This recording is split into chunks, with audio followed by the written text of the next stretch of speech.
Run it up, then run it back. Run it up, then run it back. Run it up, run it back. Run it up, then run it back. Just snap it. You guys, hey, we're on.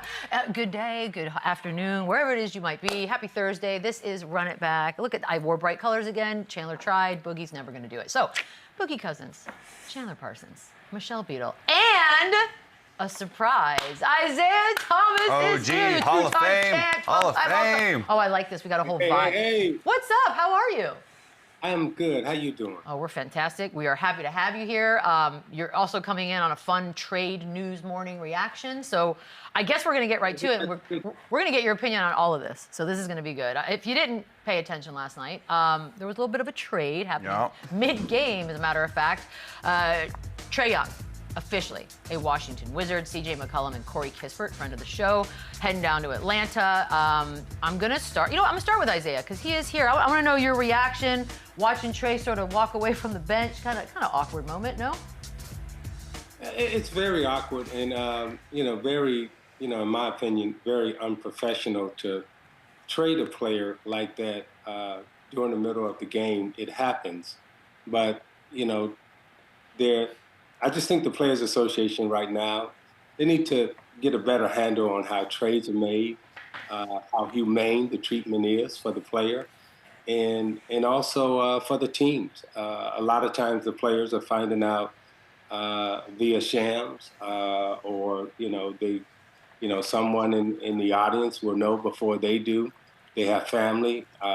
These are human beings, and they're, a lot of times we like to use the words assets, but, let's not forget, that these are human beings with family, and there needs to be some parameters around when and how a trade is announced, and there needs to be some protocols that are developed, and the Players Association needs to get a little bit more heavy-handed around that.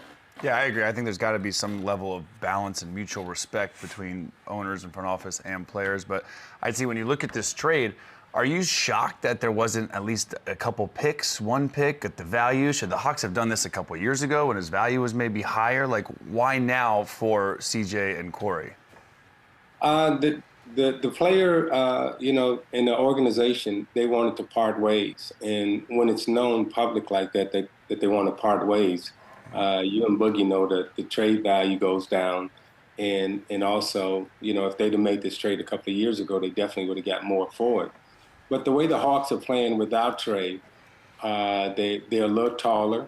They have a little bit more size, and they're definitely a much better defensive team without him. So it made the trade possible.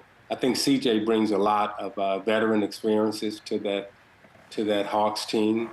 And I think Trae gets a chance to go to Washington and kind of build what he wants to build there and see if he can replicate what he did in Atlanta. Because when he got to Atlanta, it was a franchise that wasn't doing well. Took them all the way. I think they went to the Eastern Conference Finals one year. But since then, it's kind of been downhill. Yeah. Boogie, you guys, I mean, you're watching the same thing we're all watching, but you've lived that life. Like, what was your reaction seeing how it went? I didn't like it. More so. Wait, before you talk, Boogie, let me just tell you, man, I love you. I'm sending you a big ass hug. That is my dog. Appreciate you, OG. Okay, then.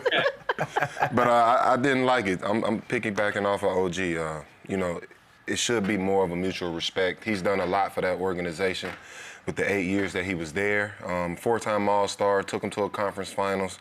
I just feel like, much more respect was due to this kid and the situation that's happening in front of him. But I don't think it's the worst situation. For everyone or for specifically Trae? Specifically for Trae. I could care less about this Hawks organization. I thought he should have left 2 years ago. I've spoke on it time and time again that I wanted him to get out of that situation before, all the blame was shifted towards him and they start trying to drag his name through the mud. So I saw this situation brewing, but I do have faith that he has better basketball days ahead. This isn't the worst situation. He gets a fresh start. He gets to, start with a new situation, a new group, a new young up-and-coming group. And I think, the plans moving forward, it'll be a better situation basketball-wise for him. So I don't think this is the worst situation, but I didn't like the way it was handled.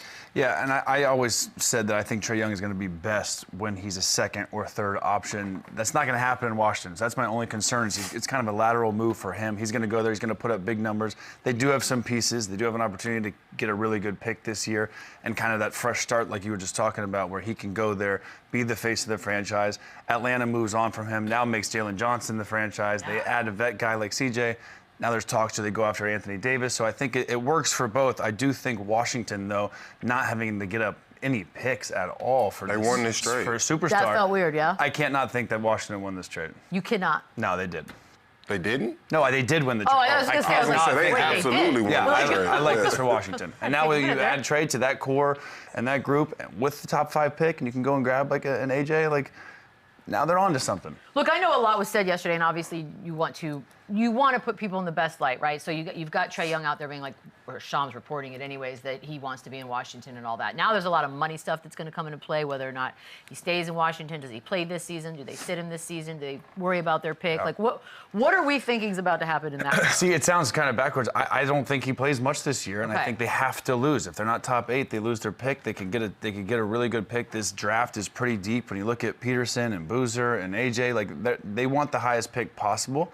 And then starting next year, they're thinking playoffs, with that core and with that group. So it's interesting because he's got the $49 million option. I can see them extending him. They're not going to make this trade for no reason, so I can see him being there long term. What I found was interesting is him saying he wanted to be in Washington. You had to say that, right? Kinda? Did he want to be there, or do you want to be there because they wanted him there? That I don't know, but he's there now, and I think it's going to be a solid move. You want who wants you. Exactly. Is there anything wrong with that? No. Not at all. I think Washington is, to me, it's one of the places that if you can get it going there in that city, it's very similar to, one of the bigger cities, no different than LA or Chicago. If you can get it going in DC, they got all the trimmings, so to speak. They got a good fan base. You sit right next to the White House. You got all the political power. Business-wise, everything happens there in that city. So it's a place that should be one of the premier hubs in the NBA. I know from a player standpoint it is in terms of socialization, but it's a place that if you can get it going, you can really turn the water on there. And I think, Trae may be the guy to do it. Yeah, it's not the worst place to go. Is he still a franchise guy? I think so. Okay. I think this is a guy that's still in the midst of his prime. I mean, he spent 8 years in Atlanta. He 4-time All-Star. It's not like he's being traded because he was injured or whatever the case may be. He's literally in the prime of his career. Still has, like I said, I still think his best days of basketball are still ahead of him. So. Okay. I like this situation for Washington. I think they won this trade. The fact that you could pick up a franchise point guard, I would say as of right now in today's game, he's still a top 10 point guard. You were able to pick up a 4-time All-Star for basically expiring contracts, no picks involved, anything. So I think the Wizards won this trade, and like we keep saying, I think this is a step in the right direction for this Wizards organization. Yeah, and like I said, I think Trae is better, obviously, on a good team with good teammates. That's not going to happen immediately in Washington, but again, just a fresh start. I played with him in Atlanta, and I thought 3 years ago he was going to get moved. Like this has been kind of on his mind, not a distraction, but there's been talks about this for years. So the fact that he can just move on from this, there's no doubt the kind of career he had there. He's one of the greatest Hawks players of all time. If you look at his resume, his numbers. He's up there, and I hope that stays that way. I hope he's still loved when he goes back there. I looked at their schedule. They have a back-to-back in Atlanta, February 24th and 26th. So that'll be fun, but I'm happy for him just to move on and get out of there and now hopefully build something special with that young core in Washington. God, that's a quick turnaround. I have to go back for back-to-back. Isiah, I got to ask you about the small guards. When you watch this game and you're watching every night and you're talking about it, where do you see the future, or do you see a future for the small guard in this league? There's definitely a future for the small guard because if you know how to play, it doesn't matter really what size you are. This is a league where we've had everyone from a Muggsy Bogues to be successful to a Magic Johnson at 6'9" to be successful. And it's not about, the size of the player. It's really about, do you understand how to play the game? And the way we look at the game of basketball today, we break it down numerically, where we only talk about the stats. But then there's another part of the game where we talk about systems and schemes and a knowledge level that gives everyone a chance to play. And it gave me a chance to play. And not only did it give me a chance to play, but it gave me a chance to elevate.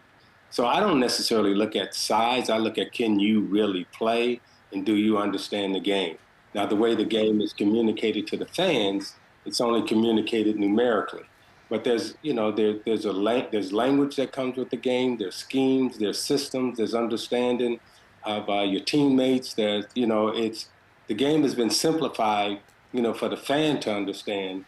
So we say the game has changed, but I don't think the game has changed. It's become, less complex. It's not as complex as it used to be. So can a little guy now come in and still play and dominate? Absolutely, because the game is now judged from the three-point line, and this is where the small player has the advantage at the three-point line.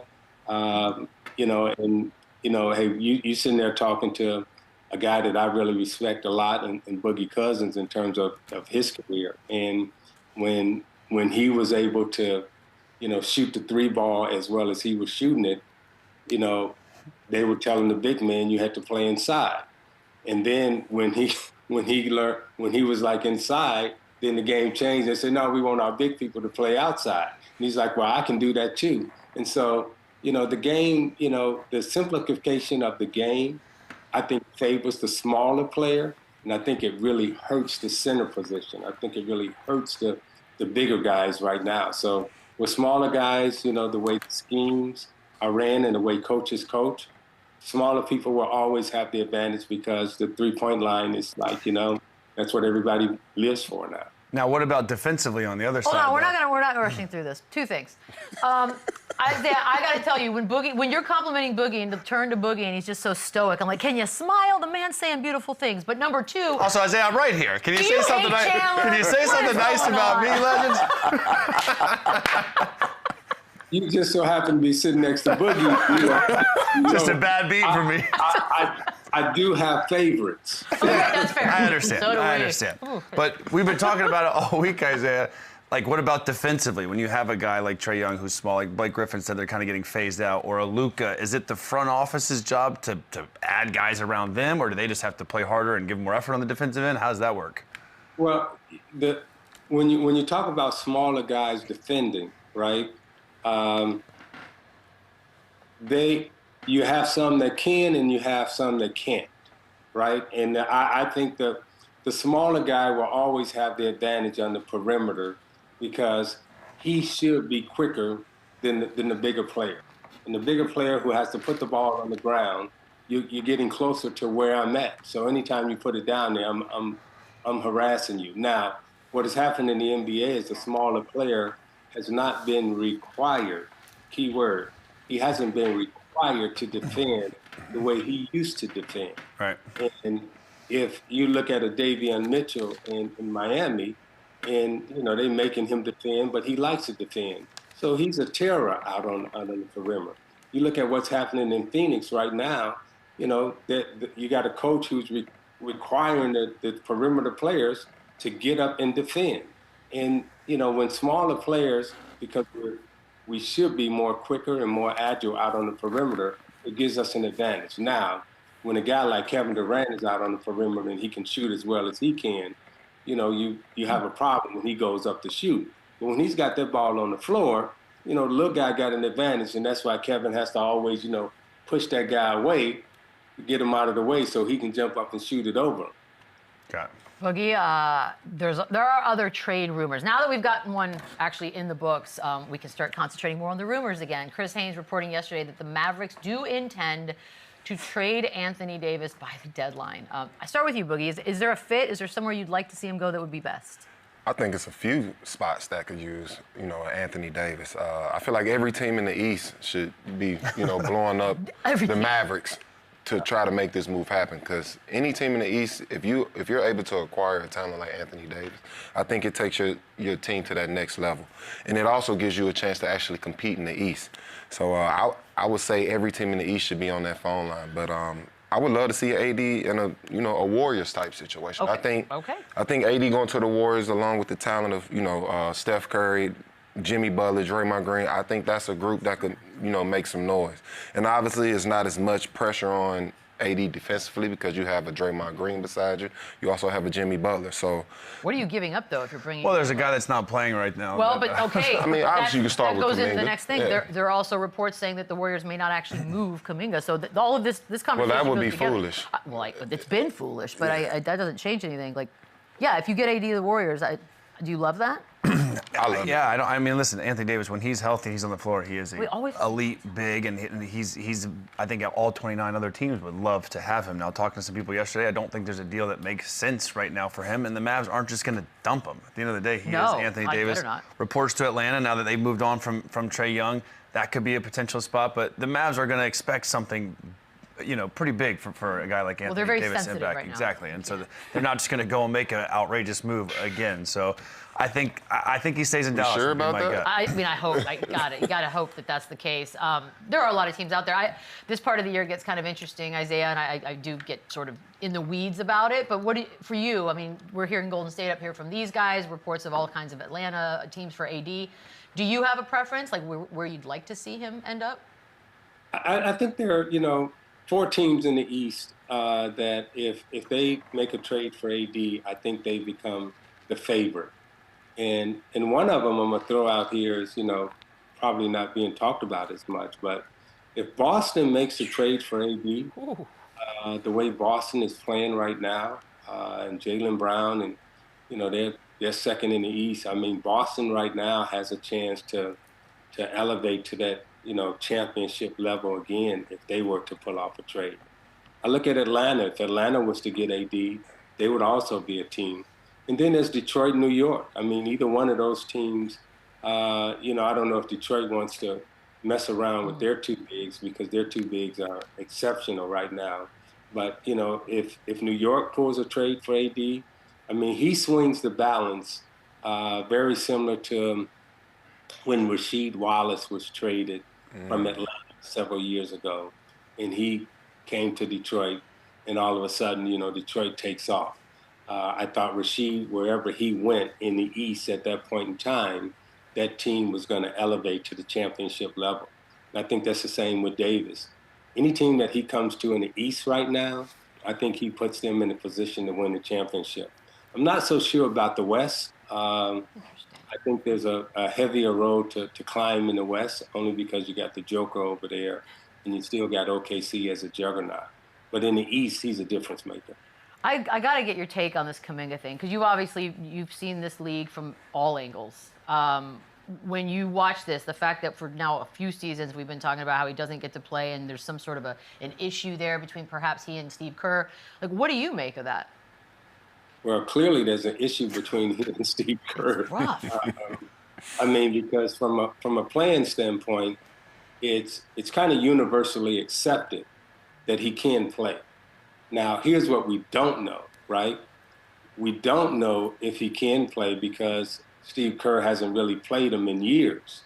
And, very rarely does a player sit on a team's bench for years and don't get a chance to play, even when there's a coach-player, conflict, right? They're either moving that player on or something happens. But in this Kuminga situation, this has been the most serious situation that I've seen in a very long time, if ever, where we have a player that the NBA, generally agrees is an above average player, but he doesn't play, for no reason.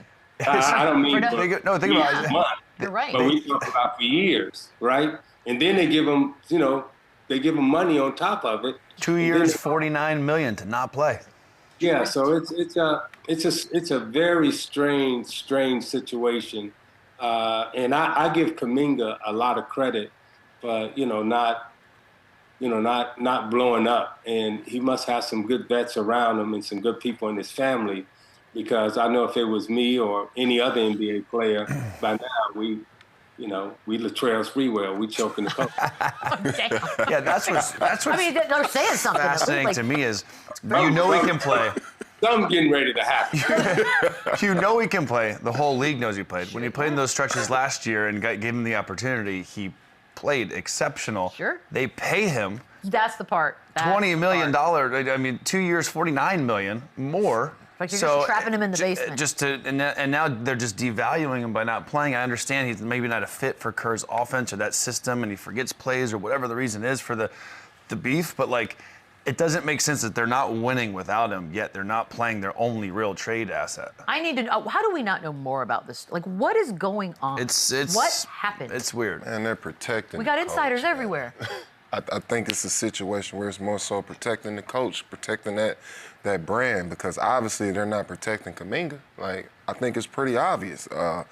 We sit here and we listen to these reports where they're saying he's not a good fit, he doesn't, play well within the system. But this is a team that's in a losing situation. So the players that are playing, you're telling me they're a better fit and you're still losing games? It's because what he's saying, those guys are energy guys. Those guys fit the mold. But you're losing. Kuminga needs the ball, he needs plays, he needs actions, and it doesn't fit what they're doing right now currently.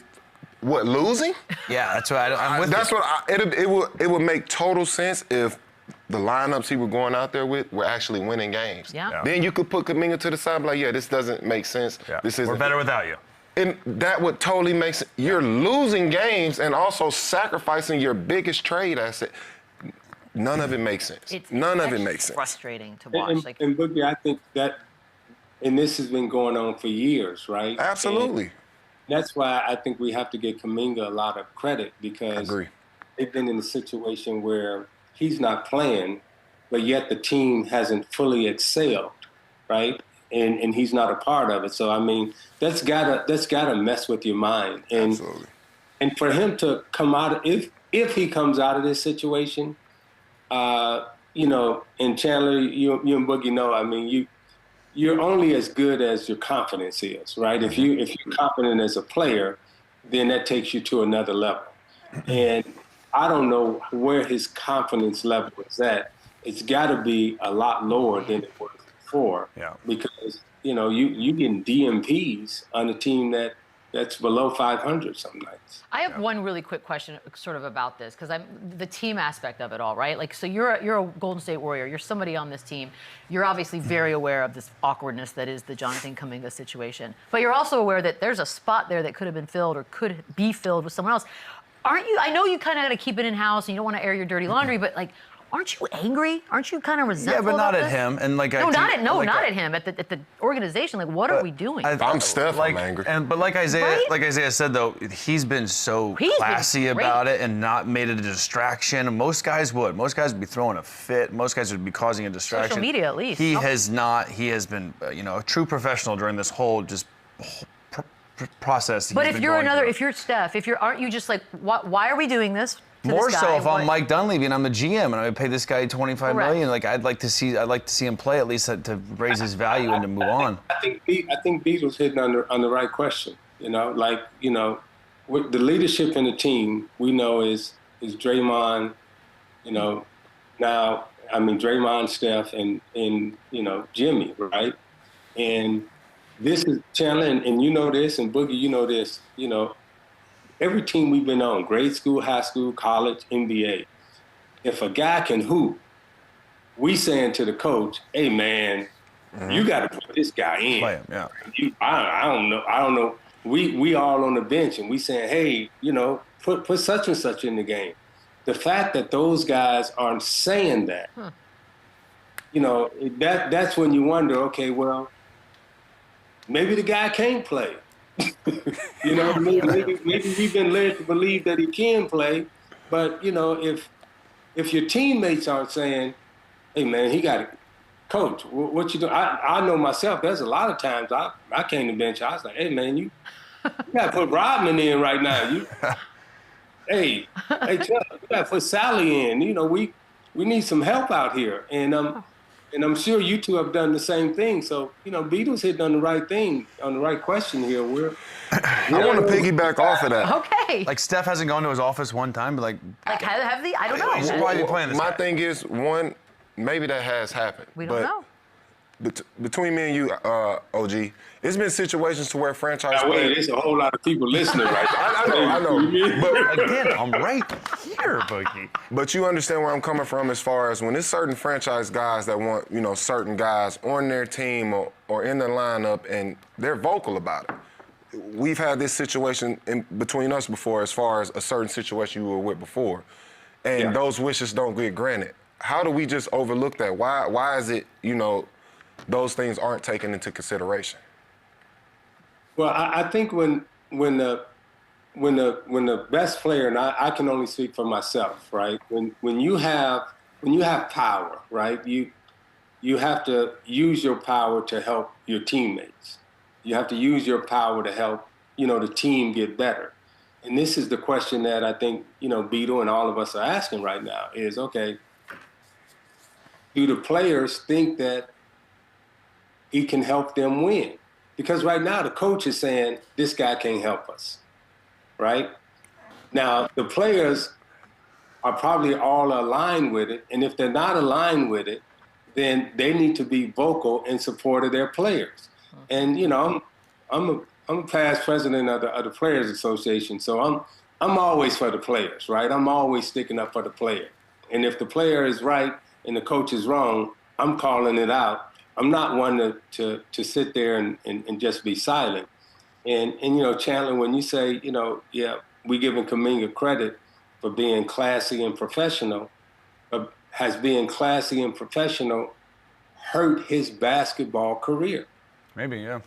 Maybe he should have raised a little hell. Sometimes not speaking up can do that. Sometimes you don't If he's not moved at the deadline, I think you see some hell. I want some fireworks. Yeah. Like I hope. Isaiah, don't go anywhere. We are going to take a very quick break. We'll be back on the side with more from the great Isiah Thomas. The running back, run it up, run it back. Isiah Thomas, a small, compact package. Sweet as can be. If you really got game, then they might say your name in the Hall of Fame. Hall of Fame. Just sitting pretty. Yeah, we were not going to have a hype video for Isiah Thomas. Okay, so we got you here. We got the Hall of Famer with us. We've been talking to you for the last, I don't know, several 20 minutes. But now we really want to get to you and everything that you think about the difference between your time, this time, all that's going on in the league. And there's so much talk. And I know it's like, oh, the old guys, the young guys. When you watch what's happening today, who do you think, or what percentage of players in the league today would have been great when you played? I think a great majority of them still would have been great. I think, you know, I think Durant still would have been great in our era. I think, you know, LeBron, of course, and, you know, Steph with his ability to shoot the basketball, you know, his game would have been a little different, but he still would have, you know, he still would have been great because he can shoot the ball from half court, you know. I look at, again, as I referenced earlier, I think the game has been simplified and the complexity of the game schematically has changed. Now, those players I just named, intellectually, they would have the brain power to understand the schemes that were being instituted at that time. In this era, you know, there's only one scheme defensively. Everybody switches. And there's only one scheme offensively. Everybody plays, you know, pick and roll. So, you know, there's no, you know, moving your teammates around. There's no getting people in foul trouble. There's no understanding, you know, full court press, half court press, zones, all the stuff that you had to come into the game with. You used to get a playbook about, you know, this size. You know, now you don't even, you know, they don't even practice now. So, but I do think that the really upper echelon in the league right now, they would have been able to play in our era. Now, would they have been able to be dominant in our era? No. But I look at a guy like Boogie, right? in our era, Boogie would have been a dominant player. In this era, you know, they telling him to go out to half court and set a screen and then run back to the baseline and then come back up and set another screen and then run. It's like he's doing suicides, doing offense. But a guy like him in our era, he would have been extremely successful. Okay, so let's flip it then, because I feel like I know how this is going to get answered. But what about the guys from your era who would have thrived today? Anybody come to mind immediately, or everybody? We would still thrive today because the game has been simplified. So the complexity of the game, has been taken away. So, in terms of, running and jumping and shooting and getting to the basket, the lane is open, they're allowing you to be a little bit more physical now in the last couple of months. But, 2 years ago, you couldn't touch anybody. You had to stand 3 feet away from the offensive player while he do all this other stuff in front of you, and you couldn't get close to him, and everybody would go ooh and ah, right? But now you get a little close to him. If you remember in our generation, right, you had to play like this, right? You couldn't stand in front of a guy and do all this other stuff because that defender can get into you. Now they're allowing that defender to get into your dribbling space, and that's why you're seeing so many guards right now have turnovers in the open court, because the defender now is allowed to be just a little bit closer, whereas, a year and a half ago, the defender had to be damn near 2 feet away from the guy. OG. Now, I know I said a lot, so, No, I'm fascinated by sort of the comparisons. OG, there's always a debate about the golden era of basketball. Some think it's right now. Others think it was more your era, mid-'80s, early '90s. What's your take on that? Our era is considered to be the golden era. This is what I don't understand about your era, right? You guys are playing with arguably the greatest player to ever play. And excuse me when I say this, but y'all treat him like he ain't nothing. And I'm talking about right? Y'all act like, y'all instead of pubbing y'all era up, y'all go back and say our era was the greatest. Oh, Michael Jordan was the greatest. Nobody could ever be greater than Michael Jordan, right? Okay, and then you turn around, but in your era, LeBron James sitting there, he holding every single basketball record. I mean, every single one of them. And you're looking at a Kevin Durant and you're looking at a Steph Curry, but then when y'all say who the greatest, y'all talk about the guy that gave you some shoes and, gave you some warm-ups. Fair. On this show, for the record, me, Boogie, and Lou will all agree that LeBron's the greatest. No, I'm an MJ person, but Isiah, I'm 50 years old. Like, that's what made me love basketball was Michael Jordan. I'm not just going to change my mind. He could be second. Second's not bad. Here's what will make you change your mind on, or at least critically think about, right? And I'm a historian of the game, and I'm not a hater. I'm just when I speak facts, people think it's hate. But you can't in no sports category, when we talk about track, when we talk about tennis, when we talk about football, baseball, the arguably the best players or athletes in those sports, they hold the world records. I know we talk about Jordan, but he leads in no statistical basketball category. But yet we say there's an argument about him being the best. But then when you look at Kareem and you look at LeBron, those guys lead in several statistical categories. But yet we say somebody else is better. And, I'm just giving you like the evidence, right? Here's the evidence. And what, 15 years from now, when the next generation come along and they talk about how great LeBron James was and how great Kevin Durant was and Steph Curry was, it won't even be a conversation or a debate. Your generation right now is the only, y'all say we hating on y'all. Y'all hating on yourself. every time we ask you who your top 10 is, you list 10 guys from the 80s. This is You fair. don't list none of your guys. In our defense, not on this show. I think me and Lou will for sure. We get shit on for repping our generation more so than that I'm just generation. saying, I'm not going to put all y'all in that generation Yeah. in the top 10, but damn, it's a couple of y'all in the top 10. Oh, yeah. I totally agree. But, y'all don't know. We knew what we had in Jordan, right? We gave Jordan his flower. Beadle, you 50, so you knew the flowers that we gave Jordan. We were all like, hey, this dude he's a little different than everybody Kind of a thing. Yeah. I hear y'all talk about LeBron at 41.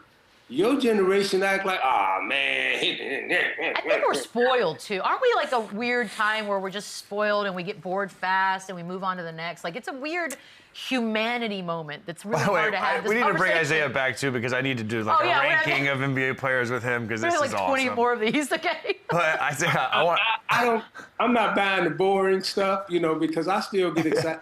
I see Steph Curry, Steph Cross shoot past court. I'm excited. Ridiculous. I still love it. I see Kyrie, do his thing. I get excited, right? When I love Kevin Durant. It's like one of my favorite dudes to watch ever. Yeah, I mean, but now I'm not excited by everybody. There's some people that they lie on and say they good and they all right. See, that's a whole other show. That's Preach.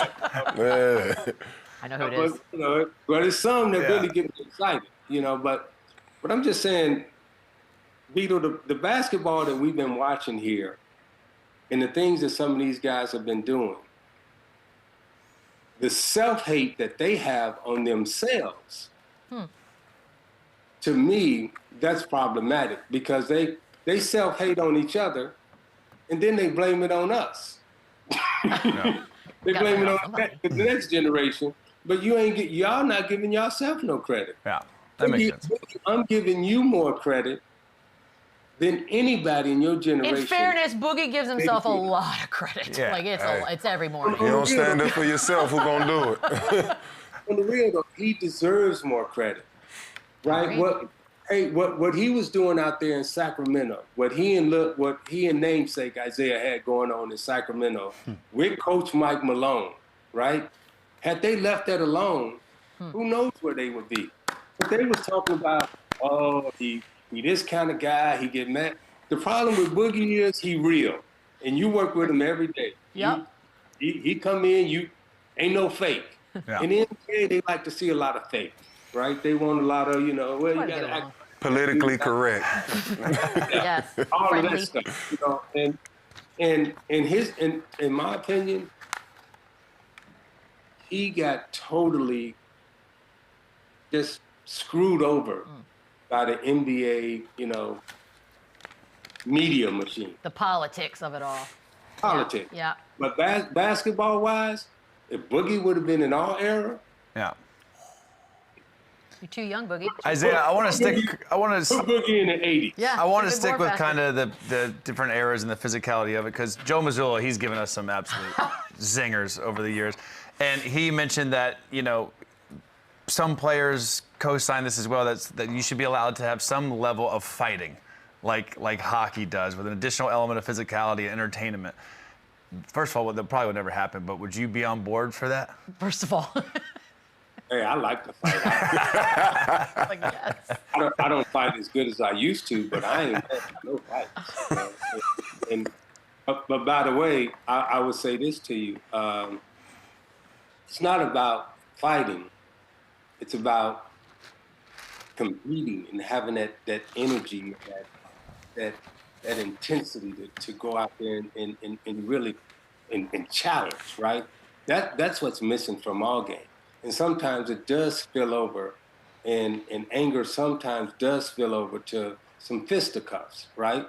But at the same time, you need to get to that point to be able to dominate your opponent. Because if you're not dominating with that type of intensity, you're gonna get dominated. And in Missoula, who played for Coach Huggins at West Virginia, right? Missoula understands, like, and I played for Coach Knight. So that intensity that you need to have, and I'm not talking about, just like going out there and throwing, right?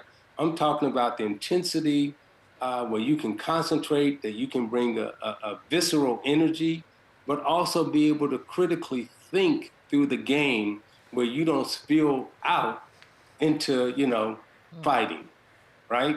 But that's what's missing from our game. But that's what the NBA is kind of scared of. Like, oh, somebody gonna get to fighting. Well, in order to get to that level of competition, and this is why I love a guy like Boogie. Like, Boogie stepped on the court every night. It was like, hey, I'm taking mine. Chandler, you was a nice guy, and sometimes. God, but he's not. That's what's weird about it. I think he's just wimpy. I don't know if it's. Chandler, I ain't. What is this, a roast? I'm keeping it straight 100. I'm just keeping it straight 100. You're afraid of Chandler Parsons. You're nice. I'm a lover, not a fighter. Some nights, Chandler, you stepped on the court and there was another guy standing across like, man, I'm getting ready to do you. Oh, every single night. Guys were offended when they see me guarding my tee. He was like, no, that ain't going to happen. But you have to have a little fight. You have to have a little pushback in you. I love And it. if you ain't got Totally that pushback in you, you're either dominating or you're getting dominated. There it is. OG, when you look at the landscape of the NBA, do you feel there needs to be more rivalries like the bad boy Pistons versus MJ and the Bulls back in the day? Dude, there's rivalries in grade school. Like, yeah, do there need to be more rival? Hell yeah. Like, if it ain't a rival, what are we doing? What are we doing? Thank you. Hey, look, Doc Rivers is a coach right now. I played against Doc Rivers in high school. The first time I met Doc Rivers, right, we was playing at a park in Maywood, and his older brother was playing, and our team beat his older brother. And they chased us into a post office, right? I was in Doc Rivers' wedding. I know his kids and everything, right? Doc Rivers and I, every time we saw each other, we was like this, man. We were like, we was like throwing, like, hey, what but that was what we did. Now we competed. And I just told you, I was in his wedding. So rivalries and competition, if you ain't doing that, what are we doing? What are we doing? I agree. Before we let you go, and by the way, we're going to need to have you back at least, 37 more times so we can get all these topics in. But talk to me about IT Enterprises. What's going on? So at Isiah Enterprises, I'm chairman, CEO of a actually publicly traded company that's under OTC. And OTC is over-the-counter trading. And I'm trying to uplift my public company and take it, to the NASDAQ. What we do there is we micronize and we pelletize biofeed. Now, the biofeed that we use is corn, soy, rice, and then we also pelletize rubber. And we use those, biofeed agricultural products to move into the automotive industry and to move into the food packaging industry. Why the automotive industry and the food packaging industry is because what we're trying to do is replace or work with and take some of the plastics out of the environment, take some of the plastics out of the automobile industry, take some of the plastics out of the food industry to give you a more healthier body, more healthier automobile, and reduce the CO2 content that's in the atmosphere. Okay. That's what we're doing in Isiah Enterprises, One World Products. You can go and buy stock on the OTC, help us uplift, get to the NASDAQ. Well done. Awesome. Yeah, no, I love Good that. stuff, OG. Please come back. This has been an absolute pleasure. We enjoyed it. Appreciate Likewise. Thanks for having me. Talk soon. We'll be back. Run it up, run it back. I love that we're just still talking about Isiah Thomas' interview right now because that was we could have done that forever. That was awesome. A little time to go here. Maybe one day he'll like you. But on Jada Kiss. That was great. Let's bring it back. It happens all the time. Jada Kiss Fat Joe, they got a podcast. And on that podcast, Rich Paul is out here, says that LeBron can't take a back seat because he's still top 5 at every position except center. Okay, we're back on this. 41, top 5 in 4 of the 5 positions. Yay or nay, you buying that?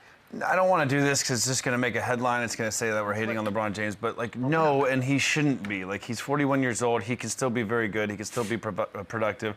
But there is so much talent in this league. There is so much talent across all 5 positions. Like, this is silly because it's not fair to him. It's not fair to to even do this. But no, I disagree with it. But he's still extremely valuable to that team, and he's still unbelievable to be doing what he's doing right now. Yeah, I'm going to take some advice from the OG. I'm going to lift up my era of basketball.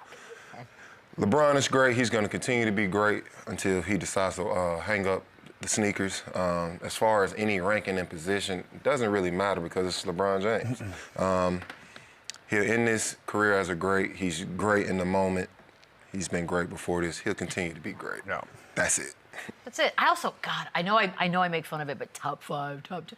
Oh, it drives me crazy. He's not a top. I can say this. He's not a top 5 center. But that's like Chandler said. Top 5 point guard. You're not supposed to be. It's not supposed to be. That's okay. Yeah. On a podcast, LeBron says players going heavy ISO ball isn't a big part of winning basketball anymore. Then he also went on to compliment Luka's ability in the pick and roll, creating, of course, as we see, all the advantages on offense. You buying that we're not going to see heavy ISO guys like perhaps James Harden as the alphas on winning teams anymore? I think it'll always be a part of the game. I mean, ISO basketball is a part of the game. But if that's your only go-to within a team, a team type of style, I don't think that produces winning. And I can agree with this. I may be wrong, but I can't think of a situation where an ISO-led team won a championship. I can't think of one off the top of my head. So I do think it's truth in this. But, yeah, it's still weird. It's still weird when, you're this agent and your client is playing for the current team you're speaking about, and you're speaking about your client's teammate who happens to be, the star of the team. Yeah. So this will always come off is a bit weird. It's a new world we live in. I have mixed reviews on this because, number one, Luka is heavy ISO, and he's basically saying they're not going to win because he's heavy ISO. Aren't there others? SGA was heavy ISO, and they just won a championship doing that. And again, I'm an offensive movement guy, pick and roll guy, and I think that's a lot of teams, offense now. But at the end of the day, there's going to be a bunch of end of shot clock situations where you have to have guys that can beat their guy off the dribble and get to the hoop one-on-one, but you don't want to solely rely on that. Guys, you think OKC won playing ISO basketball? But I think SGA is probably one of the more ISO-dominating guards in the league, and they won a championship, so it doesn't not work. But they also have a structure and movement and we're going to do something cool on TV. You guys are going to keep having that conversation. We're going to go to break, and then we'll come back with 30 seconds to close things out. Run it back, run it up. Run it back. 45 seconds to wow them, Boogie. Here we go. Jamal Murray wants to be an all-star, scoring champ, and an MVP. Whoo, that last one. You buying any of that? It sounds like a trade request to me. He's getting used to Jokic not playing. He's getting a little loose lips. I mean, I definitely believe he can become an all-star. Scoring champ and MVP. Scoring champion you can kind of control, like that's on you, do something. But that's the third. To be a scoring champ, he has to shoot more than Jokic. I don't see that happening. Well, he better take advantage of these days that he has right now. I'll say this: he's a great player. He's probably one of the best players to never be an all-star. I think that changes this year. All-star. Canada. MVP scoring champ ain't happening while his teammates. He's got a month to make. Why this y'all happen. squashing a man's goals? We should all aim for the stars. Got a month. Dream you big. Can do it. Do we have a show tomorrow, Connor? Anybody? Yeah. Deuces. Well, most of us Viva will be here. Mexico. We'll guys are the worst. Happy Thursday!